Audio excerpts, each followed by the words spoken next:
Hi, everyone. Thank you for being here with us. I'm Daniel with Metro Arts, and we've been trying to do this once a month. We took a couple of months off during the summer to organize workshops like this that might be useful for artists or arts organizations in the area. And so I heard about this workshop that Joan and Mike were doing that might help arts organizations get some tax credit back. And I thought this would be really helpful for us to talk about.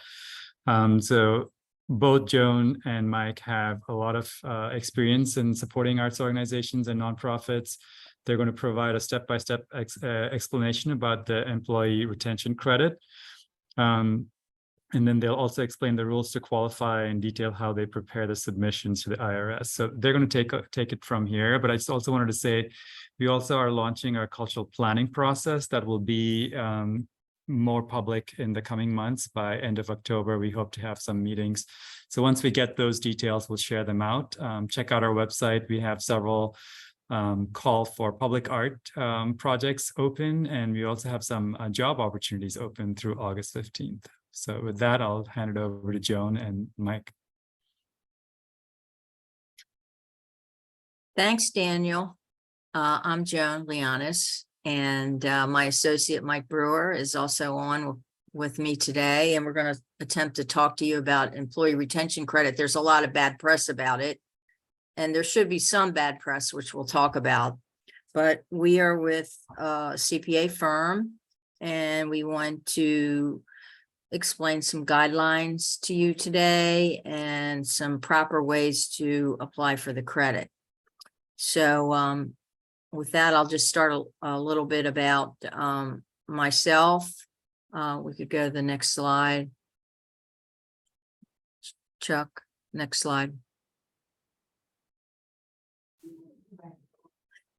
Anyway, I've been a CPA. I just finished my 46th tax season. God forbid they just fly by. And I had my own practice for a long time, and I still have a small practice, as well as working with strategic tax planning. And our firm, as I said, focuses on employee retention credits. And I've been going all around the country to different business and nonprofit conferences, talking to people about it. We usually have a booth at the conferences, and it's really interesting to talk to everybody. I was in Memphis last summer for the restaurant or tourism show, and that was very cool. And I just want to mention my sister-in-law and my niece are graduates of the University of Tennessee. So hopefully that gets me a little bit more credibility with you guys today. So I do cheer the Vols on. So anyway, went to University of Maryland. I got a master's in tax from American University, and I've been on many arts boards, civic boards. I was on the Annapolis Symphony Board for 6 years. I was the treasurer. I'm currently on a Maryland Live Arts Board. I'm the treasurer there. We focus on choral, anything from open mic night to choral, Messiah presentations, jazz. It's pretty cool. So now I think I'll let Mike talk a little bit about himself. All right, thanks, John. He's Welcome. next. Thank you all for letting us, talk to you today. As Joan said, we've been doing this a long time. I've been about 32 years working as a CPA, and I've worked with a lot of nonprofits and sat on boards over the years. And as it relates to these ERC credits, we got into this because we started doing these credits for our own clients, and then we realized what a great opportunity was still out there for those that got hit by COVID. And we found that a lot of the organizations, such as smaller businesses, nonprofits, just weren't being served. They just weren't getting the information that they needed. And having the years of working in various things, I'm a Louisiana guy, so I wear purple and gold when it comes to the SEC. But spent a lot of time with organizations all over the country, like Joan, helping you find these credits that maybe aren't that available through your CPA, they're your accountant or your advisors. And so in doing these, it's really been rewarding because I spent a long time doing audits and financials and tax and was working on the Enron task force. And those were all really exciting things. But, I got a passion for really working with small businesses and organizations. And this is really welcome to talk to you all. I've got art kids, I've got dancers. My oldest was a ballet dancer. My three girls are singers and musicians, and thank goodness for their moms. They got all that from them. But I don't think any of them picked up the math skills, but that's a whole nother story. But listen, we want to talk to you today about these credits because we feel like that there is a lot of misinformation, or people just aren't getting the information. and want to walk you through the way to look at your business, see if there's an opportunity, and if there's an opportunity there, we can help you walk through it, go through it and get them filed. So a little bit of, I think I hit on this a little bit. Joan has been with our founder, who is a tax mediation and lawyer and CPA, who has a couple of businesses that we've worked in. We have a CPA practice as well that's separate from this. And this is a CPA organization as well, that we started to focus on tax credits because we took all of that experience with the legal side, the accounting side, and put it all together into this so we can really serve our clients better. I've been really pleased with the level of professionalism. We've got people from Georgetown University, University of Maryland, all over the country in various states working as well. We really bring the best of the best to the table to try to do these. And Joan, I don't know if you have anything to add. You've been working with Glenn for 7, 8 years. Yeah. We really strive to be the top shelf firm. I most of my career did a lot of IRS problem work for clients, people that hadn't filed and had IRS problems, and I'd help them resolve that. And that's how I got on board with Glenn, because he started a law firm that's concentrated on that. But then when we realized the credits and what we could do for the employee retention credit, and we also helped with PPP loans. I got involved early on. So as Mike said, it's been pretty rewarding because I've been helping many businesses and nonprofits to get the credit. And I feel like we do really good work, and I'm confident about our work. There's a lot of bad players out there. So with that in mind, we talked a little about us and our firm. And so I'm going to let Mike tell us what exactly is the employee retention credit. And then we're going to talk about the history, so you know where it's coming from, how nonprofits qualify, and then the process. So I'll turn it over to Mike, and he can talk about what is. Yeah, thanks, Joan. It has been rewarding because for once we get to actually, help people to find some money and find some benefits from the government. Otherwise, other than having to send it off to them and never seeing it again.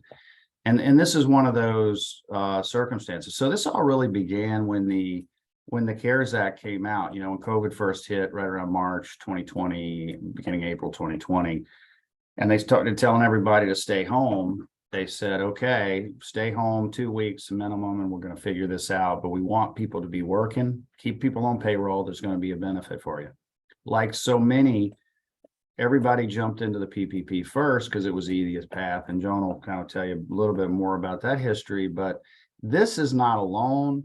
It's actually a credit that you take on your payroll tax return. So the idea is you've already paid payroll, you've already had W-2 wages that you've paid out, you did the right thing, and you kept everybody employed. It becomes a matter of, well, they put in this original legislation that there's a tax credit that you can get. And the reason why we're doing it in reverse now is because if you got PPP, you couldn't get this initially. And if you didn't get PPP, quite frankly, nobody really focused on it for about 1.5 years of this pandemic. It just wasn't something that people dug into. And really, we went down this path once the SBA money, you know, the loan money ran out. And then they said, well, it's already on the books. Let's get this credit going to help people who were hit by the pandemic. And so that's an important point of this. It's a check's going to come to you. The funds are there. Once you get them, you've already spent the money on payroll, so you can apply them however you need in your business to your cause, you know, be it to the general fund, or you can put it to, you know, whatever good uses you need to put it to. So, you know, Joan will give you a little bit of the history about the act itself. And I think that's an important thing to understand, that this has been around for a while. We're just finally getting around to applying it. Thanks, Mike. One thing I wanted to add is I had a lady I helped that owned a restaurant, and she used her ERC monies received to pay health benefits for her employees. So, you know, people are pretty conscientious in general about the monies they receive. So on and on. But anyway, let me talk about legislation, because for me, this was really interesting for me to kind of really understand it for myself. But anyway, there was the CARES Act, which was passed in March of 20, which, you know, on the screen there, you'll see Coronavirus Aid, Relief, and Economic Security Act. And included in that act were a number of things. You know, everybody was freaking out. It was, you know, the pandemic was starting. Nobody knew anything at that point. So in that act, they had, that's what created the PPP loans. There was also a provision for sick leave called FFCRA. They let you, I don't know if any of you took advantage of this, but they had, you could defer submitting your payroll taxes. So they had that in this act. They also included the employee retention credit, which Mike talked about, and really nobody really did that. Everybody was running to the bank to do the PPP loan. So it was kind of like a non-thing then. They had the restaurant revitalization fund, and then important to you all, the shuttered venue operators grant, and which many of you might have applied for, but that was created in that act.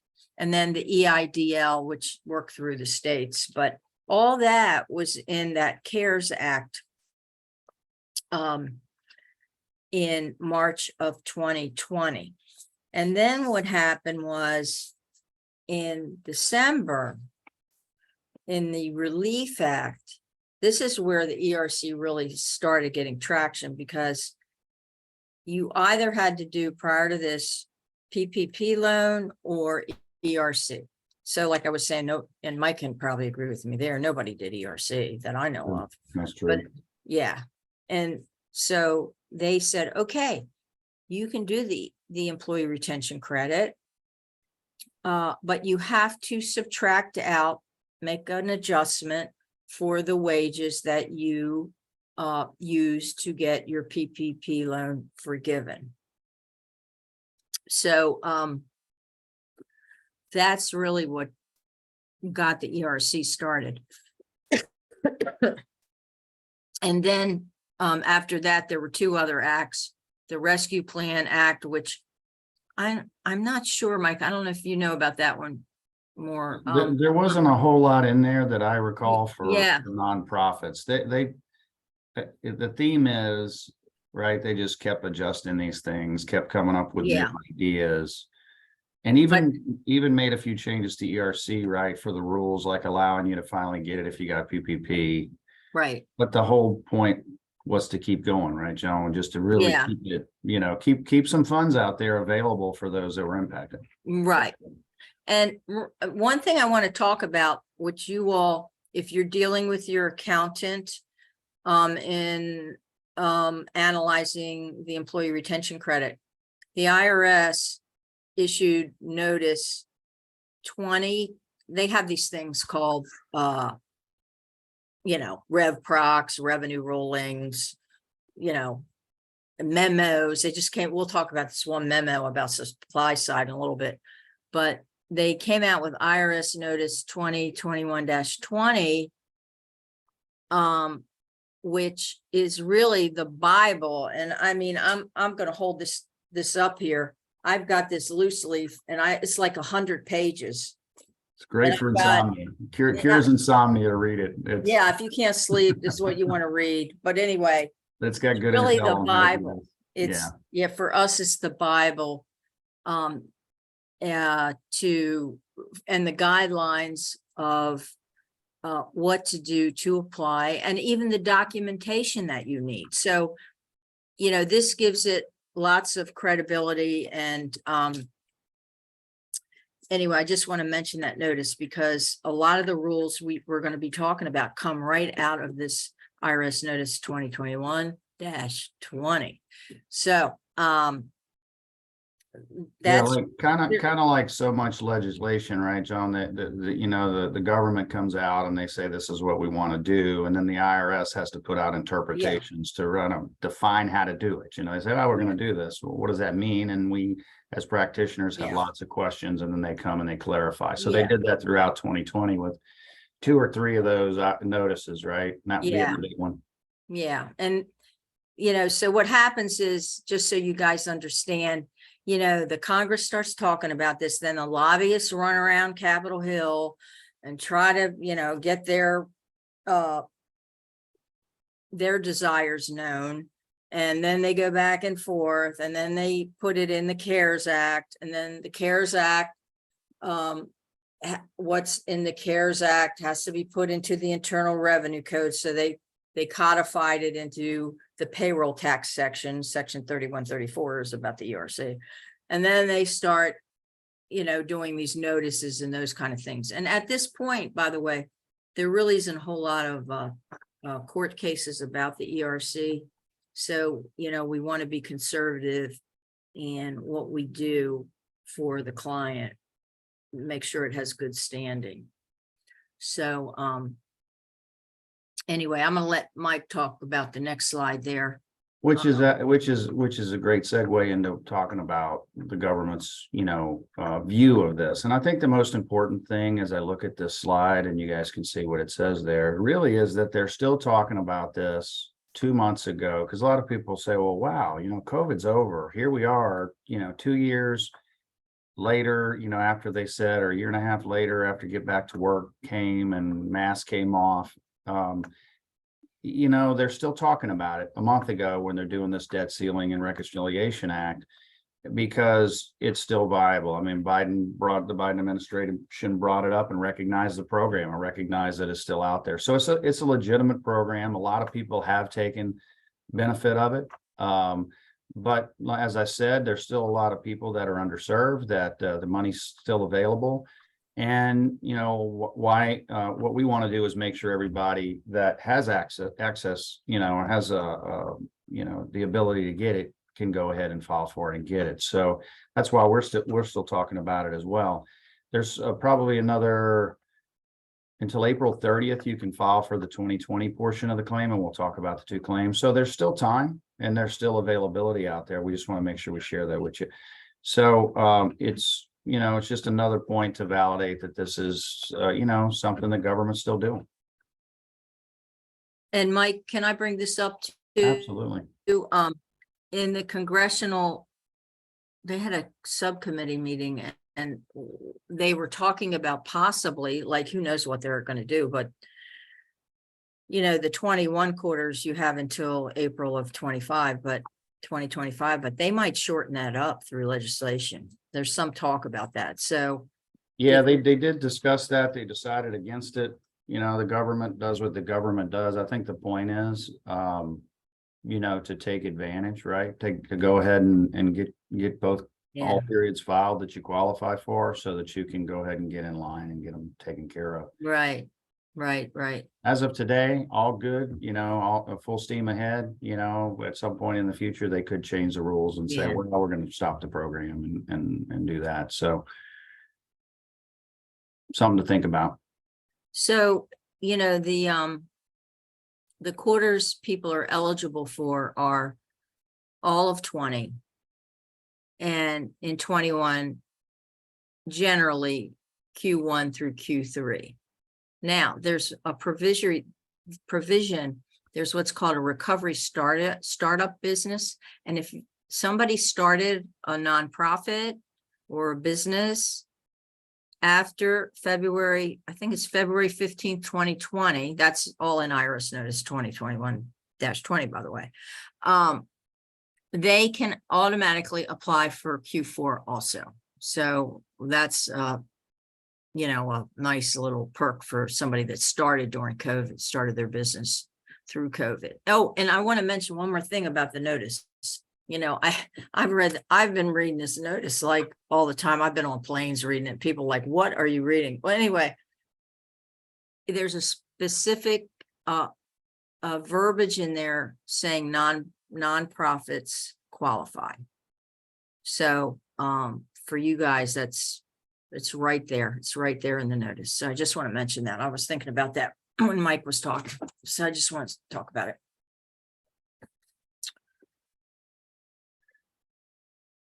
Yeah, so as you think about eligibility, really, you know, not only nonprofits, many, you know, the idea of this, the government put out some discussions on this, and the idea is 80% of the population of businesses and organizations should qualify for the ERC. Now, there's some that won't, and we'll tell you why. And, you know, some weren't impacted, some didn't have any kind of consideration. Their business just continued on, or, you know, like CPA firms, we can work anywhere. We just kind of went on and did our thing. But you know, many organizations were impacted. So I think these next couple of slides is to talk about the two paths that you can qualify based on. And one of them is this gross receipts, which Joan will talk about. The other is government mandates. And it applies to a lot more businesses than people think. You know, that a lot of people just took this first glance. Johnny, why don't you tell them about the, you know, the gross receipts Sure. piece of it? Yeah. The first test, you know, it's a two-pronged way to qualify, is if you had a decline in gross receipts. So for all of you guys out there that are, and ladies that are out there, and you crunch the numbers and you can do an Excel spreadsheet or whatever, you take the 4 quarters of 19, calendar year, doesn't matter if you're on fiscal, calendar. So you compare each quarter of 19 to 20 and then 21. So you would take your Q1 income. And for nonprofits, let's talk about that a little bit, because I've had a lot of questions from various nonprofits that I've worked with that. And I also got a little bit more information from our research department. That's, you know, any kind of contributions, restricted, unrestricted, gifts, grants, and it's cash. I wouldn't say in kind. Revenue from gross sales of business activities. Say you had a like a museum shop or something where you sold whatever's, hats, t-shirts, whatever. Dues or assessments from members or affiliated organizations, investment income.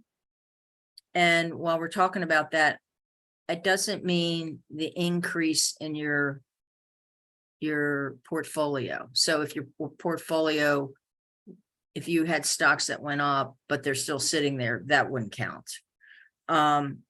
Any assets that you sold, anything basically that went through the bank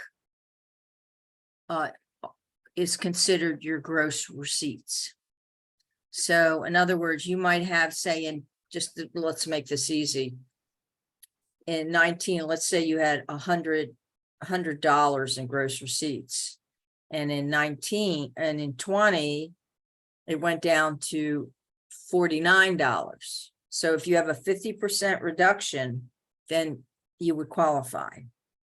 In 21, all you have to do is it has to go down 20%. So you're 19, and you compare it to 19. So Q1 of 19, you made, you know, you grossed and deposited in the bank $100. And that does not pledges, just what went through the bank. And then in Q1 of 21, you had like $75 of income, then you would qualify, and that's an automatic. It's just like a no-brainer. You qualify under gross receipts. So you compare each quarter on down with 19. Yeah, and to add a clarity there, we have a question, Joan, and you know, Jay Stroud, you're exactly right. It's 2019 is the base year, so you compare 2019 Q1 to 2020 Q1, 2019 Q2 to 2020 Q2, and so forth and so on. Now you do the same thing with 21. It's not you compare to the prior year, you go back and compare it to 19. Here's the thought pattern here. I think it's the baseline is 19 pre-COVID, and that'll maybe make a little more sense as well when we talk about the mandate side of it, which is also, hey, if you have mandates in place, you know, you can get that. So, you know, I have another question here as well, but you know, it really is based on each quarter, right? It's as Joni was saying, it's just each quarter. You've got to for this revenue piece, it's one quarter in each year of 2019 compared to each of those other quarters. Doesn't mean that's the only way you qualify. There's another way. We want to walk you through that as well. And you can have a combination of some quarters you qualify because your income went down, and then some quarters you can make it be qualified because of restrictions. Yeah, that answers another of the questions here. Can you just qualify for one of the 2 quarters, 3 quarters? Yeah, absolutely. That's exactly how it works. We find sometimes you were hit early on, and that was part of it. Sometimes even after, you know, mandates were lifted and government restrictions were cleared, even through that period, you have the 3rd quarter of Q21 went down, Q3 2021 went down. You can have a gap, and then you had a bad quarter because you didn't have bookings or something like that, or you know, there was just enough giving there because people were strapped for cash. So yes, it's by quarter that you qualify, and that's how you get the benefit by quarter as well. Yeah. Okay, so we'll go to the next slide if we can. And this is the other way, right? And what the government said, and it really came out in this 2020, is if you think about it, it's somewhat arbitrary, right? They selected revenue declines by quarter, you know, compared to pre-COVID 2019 of 50% in 2020 and 20% in 2021. But why those 2 numbers? I mean, there's no magic with those numbers. I think those were the baseline where they said, oh, if it's that bad, then you go ahead and you can go ahead and apply for the ERC. Well, what happened is, you can imagine all the practitioners and people filling these out had a lot of questions and said, wait a minute, what if I had a 48% decline or a 10% decline? And so the IRS came out with some guidance on this. And what the guidance says in the 2020-21 and then subsequent pronouncements, if you had a greater than 10% impact on your business, you can qualify for what's called a nominal impact. Now, that could be a business, an organization, nonprofit, religious organizations, all of these things. So in doing that, what that means is we have to take a look at, number 1, what mandates are in place, and then number 2, how they impacted you. Now, here's some of the things that you see here that are gonna, you know, register. So they what's very misunderstood about this is what they call, 1, a trade or business, and 2, you know, what does nominal impact mean? And they've defined it as, did you have a full shutdown, a partial shutdown, or were you disrupted, right? Well, this is where it gets confusing, because what does a full shutdown mean? I mean, a lot of places weren't required, but maybe for the first 2 weeks to close completely. What if it was a partial shutdown? Part of my business was shut down. So, you know, what it means is some of the things we talk about here. The 3 big ones are, you had to follow social distancing rules, you had prohibitions on gatherings, and you had capacity restrictions. I mean, those are the obvious, right? But how does that work, right? If you think about it, if you got 30% of your revenue from galas and fundraisers and you couldn't do those, or you had to pivot and change them so significantly and go, you know, doing virtual, trying to come up with ways to do it. I did tons of virtual. I'm sure you all did as well. Sometimes they had a meme walking around or an avatar walking around. I mean, and and all these different things to try to, but it just didn't play out. Well, if it was more than 10% of your operations or revenue stream, or you had an operational impact where you had to apply a lot more time and effort in excess of 10%, you can qualify. And it's things like, okay, well, my store was significant. It shut me down. We did concerts, we did performances, we had national conventions we went to raise money. Our business development, we couldn't get out and market, all of these. And it could be as simple as we couldn't execute our mission. We have a dance studio right here in the Maryland area where we're based out of. And it's a very big, performance arts theater. They couldn't do any performances. And not only that, they were a teaching organization and they couldn't do their teaching as well. So they were hit in more than one ways. And I think that's an important thing to understand. So as we look at the rule, the one is, are there government mandates? That's the first one before we didn't start getting into the test. And it becomes, then if there are, where do they come from, right? What do we do? What we're looking for is city, state, government, OSHA, CDC. Now, where it gets interesting is you think it's going to be very easy to pull these. We've worked very hard through our legal team, and we have about 20 lawyers on staff who pull these mandates. And what they do is they pull all of them, and you're looking back in time. It's like you need the Wayback Machine to go back in time and find them. And many of them have been cleared out of the government, websites and all those sort of things. So we go recreate, pulling all of this from government rules and create a timeline. And then we'll say, okay, here's the timeline, say for Tennessee, and it'll run from when everything starts shutting down at the end of March to generally a lot of them run into the early 2021 timeframe. Some may go longer if they're tied, depends on it's very unique by industry. It's very unique by organization. If you have a nonprofit that works in a certain way and they said, no, you can't, it could go all the way out to 9/30/2021 because you couldn't do shows and performances or you couldn't do other things and meet. That's what they call a full or partial shutdown. You just can't do it. You had to change your business, right? The other is, well, we could change our business, but we could only get 50% capacity. And yeah, we survived. We made, 60% of our prior income. So we maybe don't qualify for the revenue decline. However, we're clearly impacted. In fact, they call it a nominal impact, which is 10%. If you think about that, even the sanitation requirements, if you were open and shutting down and taking time to do extra cleanings and getting people in and out and meeting outside or going virtual, it only takes 6 minutes per hour to be 10% of your operational time. So one is kind of, tied to the operating part of the business. Was it greater than 10%? And then the other side is, did it have an operational impact of more than 10%? So, you can have just for example, one piece of your business put you and make you eligible, and then it opens up the payroll for the whole organization. They didn't make the standard very high because they recognize if you were impacted, they wanted to make sure the benefit was there for you. So what do you have to do? So what we do is we pull these orders, we read the language. You got to look for, if it says should, recommended, that's not as strong as must, required.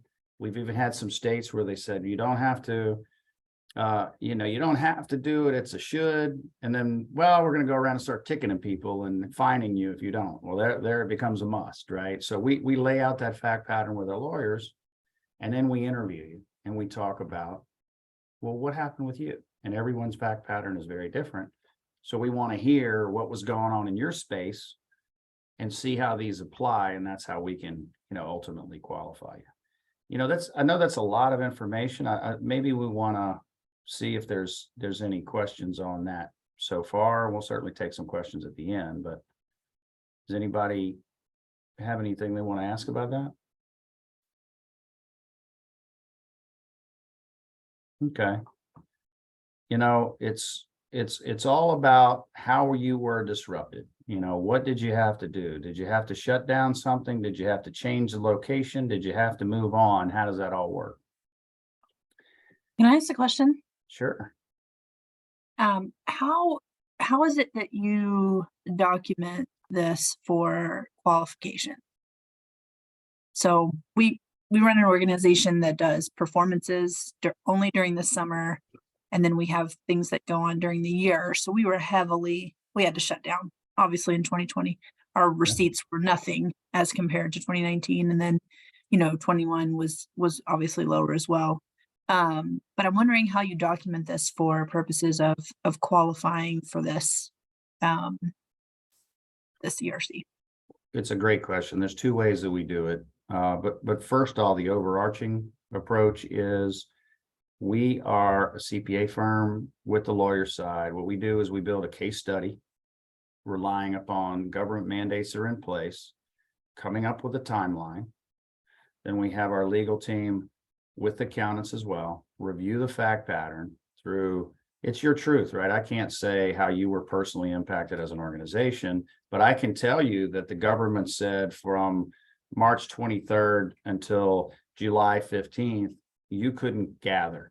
And then, and it doesn't say it like that. Actually, they renew it and they renew it. And many places we went to a color coding system and then a numbering scheme, and they changed their mind. And we lay all of those executive orders out, and we document. Many times it's 20, 30 executive orders, and we follow them until you get to the end where it says, okay, you must go back to, you can open back up. And that's an important fact pattern, because when they say it goes to, well, we'd like you to still social distance still, we're not going to require it. You have to stop, because now there's no government order in place. So what we've seen with other ERC shops that aren't really doing the legal side of it or aren't doing it properly is they say, well, they were impacted for another 2 months. Well, technically, or even a year or more, technically, they don't have anything stopping them. So lack of demand, nobody rushing, we all know nobody just rushed back in the day they dropped the mandates. Everybody was still concerned. But you stop when they say you could open back up. We also document the accounting side of it. And sometimes, sometimes it's a combination of the two, right? Maybe you had a downturn, but it wasn't as severe as the 50% in 2020, but it was 30%. And we do both sides no matter what. You still have the mandates tied to it. So what we do is we go and we lay those two together, and we build a file just like your accounting firm does, and it does your books. And we lay that out and build a tax return to go amend your payroll tax returns from that fact pattern, right? Got it. So, Yeah, we will memorialize all the facts that the client talks about, how they were disrupted and what they did. So, we basically write a memo for the file and tie in the ordinances. Got it. Thank you. That's very helpful. Yeah, it's a great question, because they didn't make this one, easy for the taxpayer or the person that was hit directly, or the organization hit directly, go do it by themselves. And that's the sad part about they did it. You've got to be able to get to all these legal, mandates and executive orders. And that's how we ended up with, the CPA firm bringing in lawyers from the legal side to help us to do this, because we recognized we couldn't do it on our own. It's just too much information out there to document it. And we had a meeting last week, with everybody, and someone said, well, it's wonderful that, it's very good that we do this, because, everything's done in real time and it's date stamped. So say the IRS comes and say, well, why do you feel you qualified? Then we show all this. It wasn't like we run around, that week after we get the request trying to put it together. It's all there. It's date and time stamped with the emails and, the memorialization of, I know in Tennessee, Jacob Lynch gave me Tennessee Governor Executive Order number 17 limits social gatherings to 10 people or less, effective 3/23/20. So we would cite all that, and it's all there and it's ready. Yeah, Right. and trace it through every time they do a mandate update. They were doing these and they would say, well, this lasts for, 60 days. And we'll extend it for another 30 days, and we'll extend it for another 30 days. And what we have some new ideas. Now we're going to change it up, and we're going to let you do certain things, but not other things. And so we trace that all out and make sure that it's highlighted, documented. And then the real key is really tying it to your truth, right? We all have our truth around COVID, right? Everybody's fact pattern was different. We customize it to you so that, you know, if somebody does show up later and ask, we support this by signing the returns and documenting all this, but we also have a clear line drawn to, well, that's how you get there. Thank you. You're welcome. Okay, we'll go to the next slide. Don't worry, everybody. We're not going to give you a quiz on this. It's a lot of your eyes going back. Anyway, in 2020, you know how they say, oh, get $26,000. Well, here's how it computes. In 2020, you can take 50% of the first $10,000 of wages for the entire year. So that's 5,000. Okay. And then in 21, you take 70% of the first $10,000 of wages in each quarter, like the big money's in 21 if you qualify. So first quarter, if someone has wages of 11,000, you take 10,000 and 70% of that is 7,000. So if you did 3 quarters, you know, the max you can get in each quarter is 7. So 7, 7, 7 is 21. And then the 5 comes to 26,000. So that's, was everybody, did I explain that okay? 26, how we got to 26. Okay. Okay. All right, next slide. Yeah, and the only exception to that is that recovery startup. You can get one more quarter at the 7. So up to $50,000 for Q4 if you started after COVID. And, you know, I think that's a nice benefit for anybody who was new, because that's a pretty risky time. We knew people who bought businesses and or started a new business that were the grand opening was going to be, you know, April 15th. And if you had that, you can only imagine how much of a, oh my goodness moment that must have been, right? Holy, you know, what are we going to do? This is going to be an interesting ride here, and they've got their life invested into it. So they did give a benefit for that extra quarter. There are some interesting rules here around large employers. I don't know if anybody's going to have over 100. And the way that this works is if you're over 100 in 2019, but it's full time, and they calculate full time based upon 130 hours per person, average per month. Or if you have over 500 in 2019, you can only, you've got different rules about how you can apply. So if you're over 20, you know, if you're over 100 in 2019, in 2020, you can only get it if you paid people to stay home, if you paid people to furlough, if they were off during COVID for being sick and you paid them for being sick. Same thing if you're over 500. But, you know, interestingly enough, a lot of people did do that. We have organizations that are over 500 that they said, yeah, you know, we if you got sick, whether you were going to be healthy or not, we just said stay home for 2 weeks, and we paid them. So there you can do it based upon that 2 weeks. But those are kind of unique rules. You kind of have to look at them individually.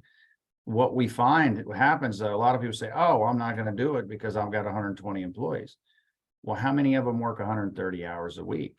Whoa, well, that's 80, you know, so then you qualify and you can still go and do all of 2020. So it really becomes only, it's not as prohibitive for a lot of organizations as you would think. You got to do the math and figure out if they have full time and whether it was consistent throughout the year. It also factors in seasonality, and, you know, it sounds like some of you have performances and maybe you're doing the Nutcracker in the fall and that's a big time, or, you know, out of Dan's kids, I've got about 20 different Nutcrackers in my house because he did about 20 different Nutcrackers over the years, performances. But, you know, it's everybody's fact pattern's unique. You got to look at each one. And, you know, we do that for you. That's an interesting That's an important point to bring out of this. You know, we do this work, right? Our goal is to make this easy for you, interpret all these things. We have a checklist of feed us the information. We're going to crunch the numbers and do all the accounting nerd stuff and get you through all this stuff so that it's super easy. Because they didn't make it easy, and you had to dig in and really learn how to do it. And even us early on took some time to figure all this out, you know.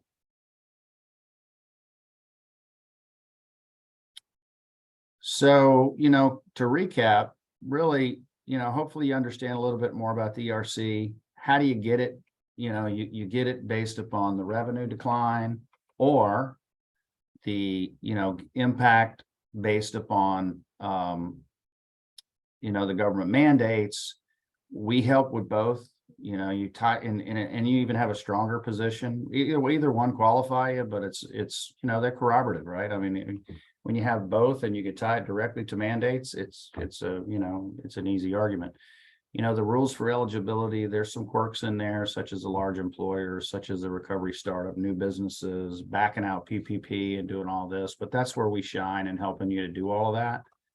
And the what's it worth? It's, you know, it's an interesting point to discuss. It's surprising that there's more money out there than people thought when you start applying that you can get up to 26,000 per person. And you know, there's a real benefit there. I think the real power for us is helping guide you through it, having the lawyers, and then what we really want to mention about it is the analysis that we do, we don't charge for. You just have to share information with us, share your truth, work with our team. We do the analysis for free to see if you're going to get a credit. And if you get a credit, if we find something for you, that's when we'll share what the fixed fee is going to be. We do a fixed fee. And we don't get paid until the end, right? We help you to find the money. We help you to file for it. The fee won't be due until we get everything approved at the IRS. Is there anything you wanted to add about that, Joan? No, I think you said it all. I mean, you know, we do a complimentary analysis, then we'll call, you know, contact you and say, okay, this is what we think, you know, this is what we came up with. And, you know, if you want to engage us, we'll amend your 941s. We sign them as CPAs.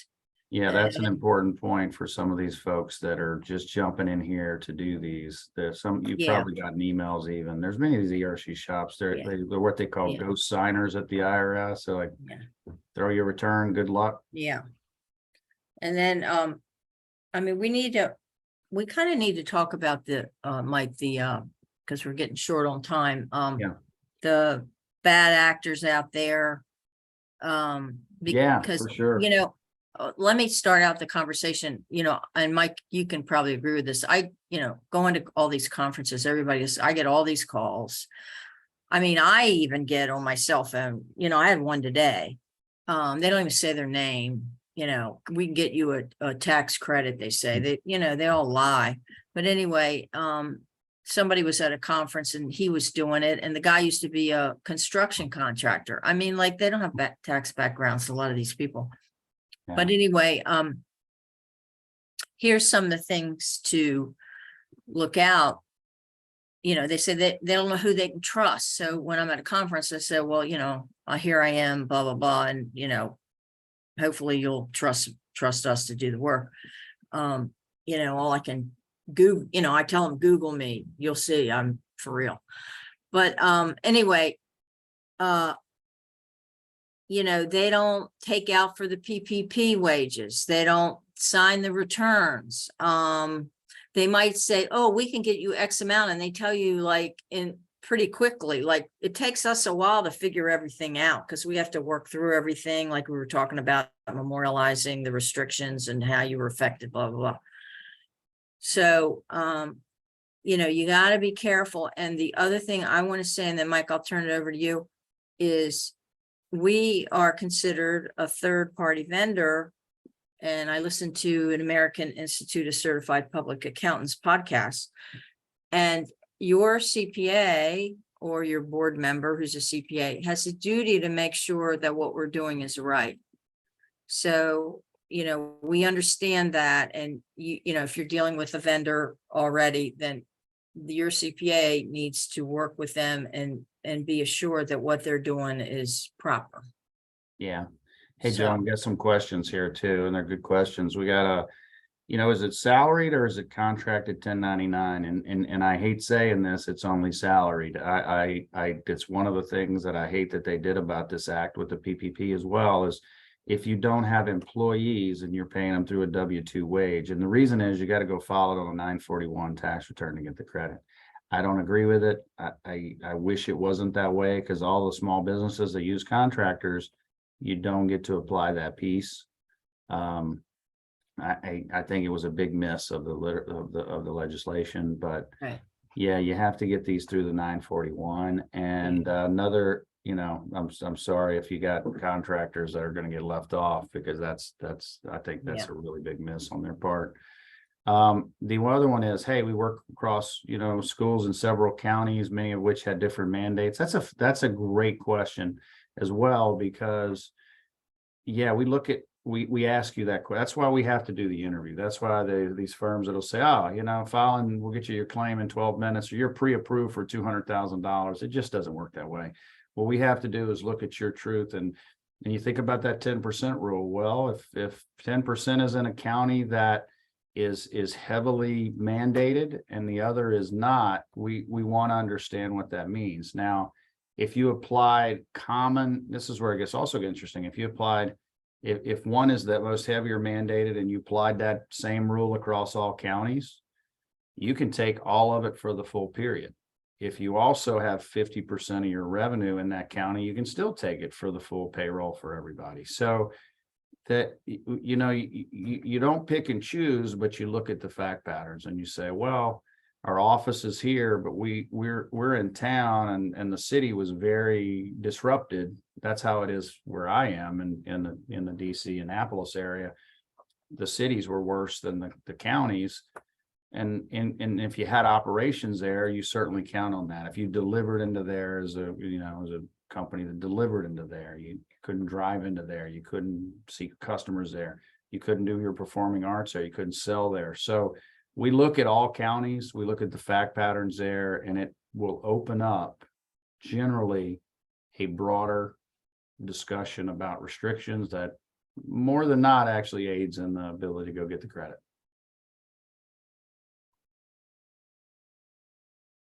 Okay. This next slide, and then we can do a wrap. Yeah, as you see there, really, it's about finding the right folks to do this. And we've been doing this, for a very long time. From the beginning, I can tell you when I first got into it, I read the cursory rules, saw the revenue side, and said, "Wow, that's okay. That's how you get there." And then, talking to the attorneys and our leadership team, they said, "Well, we've been doing these," because I came, a couple months after they started. I said, "You got to read all of it." I dove into the literature, and it was eye-opening to me as well, how many people we're going to be able to help. I love the fact that we're able to serve, so many people that didn't get the benefit. I don't like all the rules like the contractor rule, but what I will say is your type of organizations are underserved, and there's a lot of misinformation out there. That's why it's exciting for us to share this with you. And as we mentioned, it's a free analysis. We'd love to see what we can help you with and go from there. There's no bad questions. You got to feel comfortable who you're with. We are just one of your accountants helping you. That's the way we view it. We get your accountants on the phone. We'll get your board on the phone. We'll attend meetings, whatever it takes to get you all comfortable. And there's some testimonials. I mean, Joan could testify to many outcomes that were very positive. Yeah, I've done some Chamber of Commerce.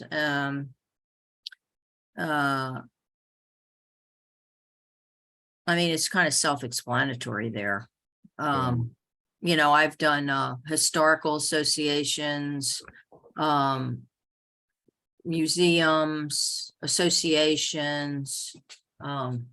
So it's the gamut.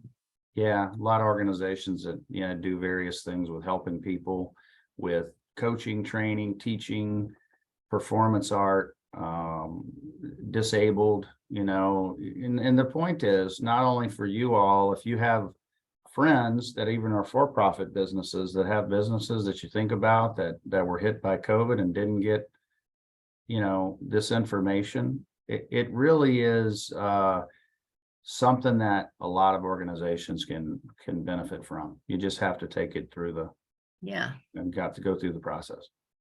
So So, we'd love to talk to you. yeah, we've got our email addresses down the bottom there. So, give us a call. We've got our cell phones and our emails there. If you have some more questions. And we thank you. Absolutely. Thank you, Joan and Mike. A few of them had to leave before we could put this information. So we'll email this out to everyone, but also feel free to let colleagues know. Once we get this recording, we'll put the recording up as well on our website. We want to have as many arts nonprofits as possible, or any nonprofits really, to take advantage of this. So please share the information, share the Zoom recording once we have it available. And we hope all of you can take advantage of this. Sure. Yeah, and hopefully things are getting back to normal. I was in Nashville about 2 months ago and loved it. I hadn't been there in a number of years, and it was pretty exciting. It's a fun city. We're getting there, but I heard about the new wave that New York is dealing with, so I hope it doesn't come south. Yeah, for sure. Thank you both so much for making time. We Really appreciate the time. It was a pleasure talking to everybody. Okay. Thank See you. you Take care. later. Have a good afternoon. Bye. Bye. Bye.